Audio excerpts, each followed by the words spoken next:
Well, when I start talking about the game and I start talking about the bigger, better, more badass, those who've seen it really get the vision, and they see that the game is large, they see that the controls are improved, they see the overall experience is improved, and they see that it is indeed badass. So there's more blood everywhere, there's more great weapon-specific execution moves, there's things like the meat shield, there's an expanded multiplayer mode, whereas there's so many different modes now and maps, and it really is the sum of its parts, and I think it's coming together to really be an 800-pound gorilla.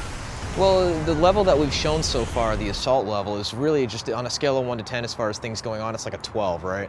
But that's not to say that the entire game is always at that pace. There's parts where things slow down a little bit, or they're a little bit creepy, and during those times we have the chance to explore some of the narrative, and we still keep our cutscenes fairly brief, 2 to 4 minutes max. And we also have characters that talk while they're walking along. We have other ways of telling the narrative with discoverables as far as scraps of paper that players find, or PA systems in various levels. So we have all these means with which to tell a richer story than the first. And so it's not just about stopping the threat of the Locust from sinking Jacinto, it's also about Dom's personal journey and what he winds up finding. Well, we never came out from the get-go and said that Gears was going to be a trilogy. We honestly want to take it on a game-by-game basis. I have ideas for all sorts of games and any other potential things we could do in the Gears universe. Everybody in the team and the company does. But it's really a matter of playing it by ear, game by game. So Gears 2, if it comes out and it's incredibly well received, then we'll consider working on a third. But before that, we're just busy worrying about 2. There were a lot of questions that were in the first Gears of War that we will provide answers in the sequel, and we'll also raise a few more questions. So players are going to see a lot about Dom, they're going to see a lot about where humans live in Jacinto, they're going to see the Locust home city, they're going to find out more about the Locust hierarchy. There's a lot of mysteries that we want to unravel for the players.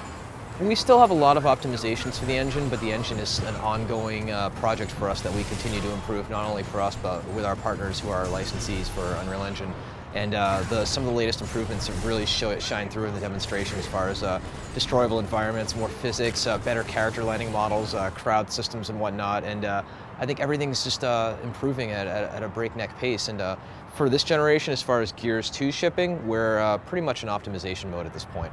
Well, in Gears 1 we had a very, very solid cover system, and we improved it with the title update so that roadie run was a little bit better.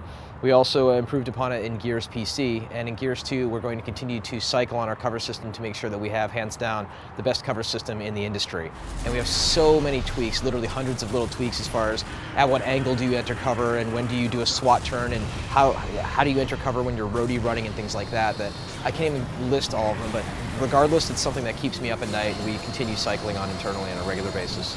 It's the A as an all move button has been expanded a bit as far as players, for instance, when you do a SWAT turn, you can interrupt that by pressing A and go right into a roadie run, so you're not stuck SWAT turning.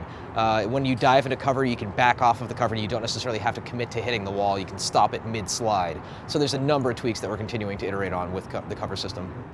Players will be able to use the meat shield in multiplayer, so you will be able to knock your buddy down who's on the opposite team and take him hostage and crack his neck, or use him against his own buddies as a shield. Well, the first thing that happens when a player takes another player hostage in multiplayer is the body will decay as it takes damage. So the arms will start falling off, and after it takes a certain amount of damage, the player will have to drop it since it's not useful anymore.